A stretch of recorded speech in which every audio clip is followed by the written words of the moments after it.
This is Rob Tebbutt for Boxing Social in association with Betfred. Delighted to be joined by trainer Mark Tibbs. Mark, it's been a little while, mate. How you doing? Lovely, Rob. I've been very, very well, thank you. Busy, but I've been healthy. Yeah, so it's the most important thing. And same, it's good to see you again. Thank you very much. It's always a pleasure to catch up with you. Before we talk about this past weekend's big fight and some of the other bits and pieces coming up, what have you got going on, Mark? Every time I speak to you, you're a very busy man. You've got a thriving young stable. What have you got coming up? Well, I've got, as I say, I've got Johnny Fisher's Romford's heavyweight around me, so I'm prepping him for a fight on that's shortly to be announced. And he's a Sam Jones fighter. And who else? I've just come back from Austria, funnily enough. Another young prospect, light heavyweight, John Hedges. He had a fight out there. It was a good experience for Johnny, and he done well. It was his first. It was meant to be a 4-rounder. They called 6. I said, "Let it go, get on with it," and he done well. So that was good for him. I've got another young guy. He's about to make an announcement. Who's going to promote him as Big Puncher. He's a cruiserweight. He's been an England rep. His name's Tommy Fletcher. So really young crew around me at the minute. But it's keeping me busy, and I'm enjoying watching their development. And they're growing. They're doing well. Yeah. It's good having those 3 young talents around you, Mark. I assume it keeps you young, mate.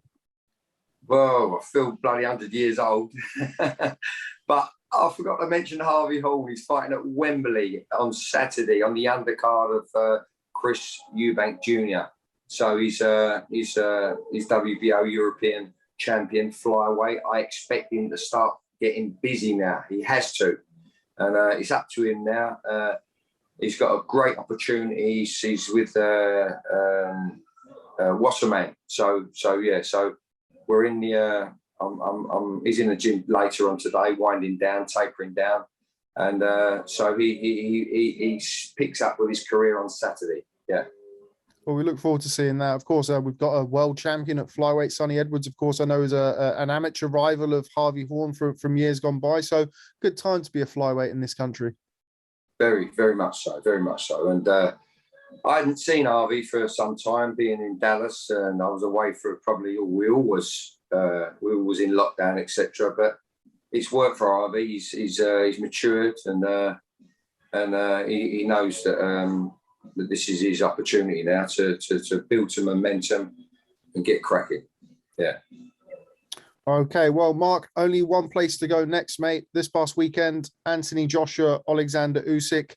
In a lot of people's estimations, a big shock. Alexander Usyk really, an emphatic win over Anthony Joshua. Just wondered how you saw the fight. Right. Do you know what? I wasn't surprised at all.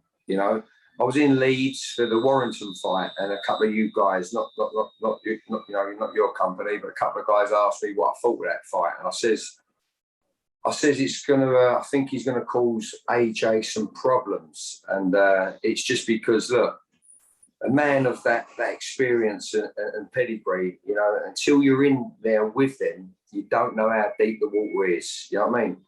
It's but what made me think like that was I was hearing stories of AJ trimming down, slimming down, and I saw some clips of him doing some boxery sort of things, and it was concerning. Not concerning. I'm a passionate fan as well as a trainer. So, and I back my countrymen. So that made me think along them lines. But then when I saw AJ weigh in on the day of his weigh-in against Alexander Usyk, I had more confidence because I thought myself that was probably a little bit of propaganda going on. And he looked nice and big, best shape for me he's ever been in. You know what I mean? He kind of learned as he's gone along. That's what I thought. But when I saw him shape up in Tottenham the other night, I was very, very disappointed the way he went about his business against Alexander Usyk. But let me tell you something. Alexander Usyk has got a special element about him. He probably did hypnotise Anthony Joshua into doing what he wanted him to do. And it was a wonderful performance by Alexander Usyk. And shame that AJ never got his hands on him. Why? I don't know why. Why he took that approach, I do not know why. All right, it might have took him a little while to work him out. I think 5 or 6, 7 rounds, I think he had a moment, AJ. He could have and should have exploited that moment, but he didn't. He went back to fannying around, trying to do what Usyk's doing. Nah, you got to crash through, you got to kick them doors down, and you got to take a chance. With all them belts he had, I was disappointed, but I've never had the best seat in the house. But I had a lovely seat. A very good friend of mine from West One Limited who supports me in my boxing. He invited me along, so it was a good seat. I was central, but I had to watch it on the screens. But I've yet to watch it on the TV. That'd be interesting because you can weigh up body languages and things like that. But no. Listen, Alexander Usyk, great performance. Absolutely hypnotised Anthony Joshua into doing what Alexander wanted to do, and that's all credit to him. But I think AJ can come again. He's got the artillery, he's got the size, he's got the professionalism, but he has to change that mindset again. That king mindset. If he wants to be a king again, he's got to have authority of a king, and that wasn't authority the other night. So I'm just saying as I see it. You use a good word there to describe Alexander Usyk, hypnotizing, or another word's been thrown, sort of mesmerized Anthony Joshua a little bit. You've trained fighters to compete against some of the very best fighters in the world. How difficult would it be to prepare a fighter for Alexander Usyk? Well, he's got all the facilities and all the people around him. I think I'm not making judgment whatsoever, but you really have to look at what's in front of you, yeah, and look at what you've got, what God-given talent you've got, and that's a giveaway for boxing people. What you got to do, he could have and should have smothered his jab, crowded his work, and take that player away from Usyk. He had the size, he's got the strength, he's got the speed, he's got the power. Why he didn't do it, I don't know. Why did he want to do what he was doing? You ain't never going to be like Alexander Usyk, not as long as the years you've got on this earth, because he's just he's built that way, Alexander Usyk, and Joshua's built that way. But Joshua can upset that rhythm and dominate if he lets his hands go, if he gets hands on him. So that's what was frustrating. Yeah. Alexander Usyk obviously went into the fight. Everybody was talking about the size difference. I think we've seen that that's not necessarily an issue anymore. Just going back to the potential for a rematch, it looks as though Anthony Joshua will pursue that rematch. Do you think he wins the rematch? If so, what changes does he need to make in the rematch? I know you mentioned there about letting his hands go a little bit more. What would you be advising him in the corner if you were giving Anthony Joshua advice for the rematch? He's got to take the fight to him. He's got to take the fight to him sensible, behind a long, dominating jab. Not measuring, fannying around, measuring, flicking and feinting. He's got to ram that jab, behind that shoulder. Downstairs, steady the head up. Crack that right hand through, boom, bang. Straight through, straight down the middle. Get behind the jab. So educated pressure. Belt them arms, belt that body, steady the head, and you'll find the target. But you've got to have the mindset to do that. You can't be sitting on the fence with it. Do you think Alexander Usyk is now, I mean, you've got Tyson Fury versus Deontay Wilder next weekend. Would you back him against those guys? I mean, a lot of people have said that he wasn't big enough to beat Anthony Joshua. He's gone and produced a great performance there. Can he beat the other two of the big three at heavyweight? I don't think... I think he's got a very good chance, same chances he did against against AJ. I think he's got a chance against Deontay Wilder, not Tyson Fury. See, Tyson Fury's got the IQ of Alexander Usyk. He's got that witty, he's gritty as well, but he's got that IQ of Alexander Usyk. but most importantly, he's got size. You get me?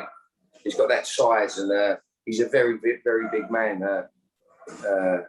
Tyson Fury. And if Tyson Fury and Usyk box, I'd have to put my money on Tyson Fury because of that. But Anthony Joshua can beat Usyk if he lets his hands go, use his size, use his authority, use some sort of authority, be authoritative. So yeah, I fancy Tyson Fury at the minute would be the best out of that lot right now. You say you'd fancy Tyson Fury to beat Alexander Usyk, but not Deontay Wilder. Why is that? Why not Deontay Wilder? I think Deontay Wilder's not the biggest of heavyweights, and therefore that would be an advantage for Alexander Usyk. You know what I'm saying? And I don't think Deontay Wilder has got the greatest of IQs, but he has got that one punch power. So, you know, there's always a puncher's chance. So that's why I think like that. While we're with Tyson Fury and Deontay Wilder, I mentioned next weekend they've got their trilogy bout. Feels like forever since the second fight. How do you see the trilogy bout going next weekend in Las Vegas? Well, I'm hoping Tyson Fury will do another number on Deontay Wilder. I didn't really want to see it the third time, but it's better than nothing. And after what happened the other night, it makes things interesting. And but I'm hoping and keep my fingers crossed we can bring a heavyweight belt back to the UK. Yeah. Okay, Mark, right, before I let you go, one fight I'd like to get your opinion on, somebody that you spent a lot of time watching over the last year or so and preparing for. Canelo Alvarez goes for the undisputed super middleweight crown against Caleb-Plant on November the 6th. You've been across from Canelo Alvarez on Fight Night. You've worked the opposite corner. You know how good he is. Are you expecting him to complete the set on November the 6th and get that final super middleweight title against Caleb-Plant? Yes. Yes. He's going to win. He's going to win. He's going to win.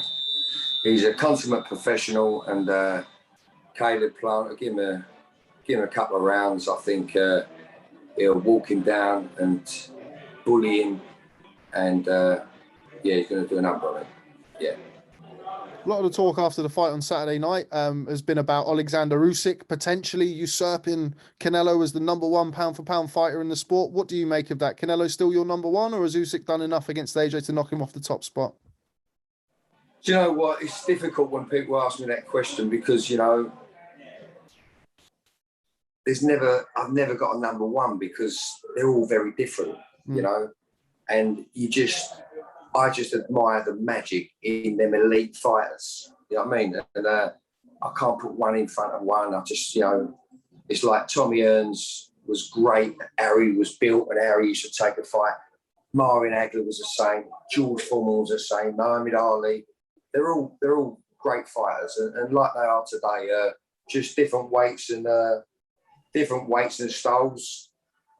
Is I can't say they're better than each other. Do you know what I'm saying? Does that make sense? Yeah, it's very subjective, isn't it? It's a very difficult question to answer. Yeah, I do appreciate that. But yeah, he's going to take some beating, Canelo Alvarez for sure. Yeah. All right, Mark. Well, you're a busy man, so I'm going to let you go. But before I do that, I'm always keen to ask how your dad is. Jimmy, of course, legendary trainer. How's he getting on? Dad's very well, thank you. Rob, he's up here Monday, Wednesdays and Fridays. And like clockwork. He's had a leg operation. He's back working the corner with Harvey Horn on Saturday. So, yeah, he's still keeping his foot in the door and seeing what's happening and giving good advice to young talent. So, yeah, it's good to have him around. That's great to hear. You have to pass on my best. Always a pleasure. All right, Mark. Well, thanks very much for speaking to Boxing Social. I'm going to leave you to the rest of your day, and I'm sure I will catch up with you soon. Thanks, Rob. All the best, mate. Take care.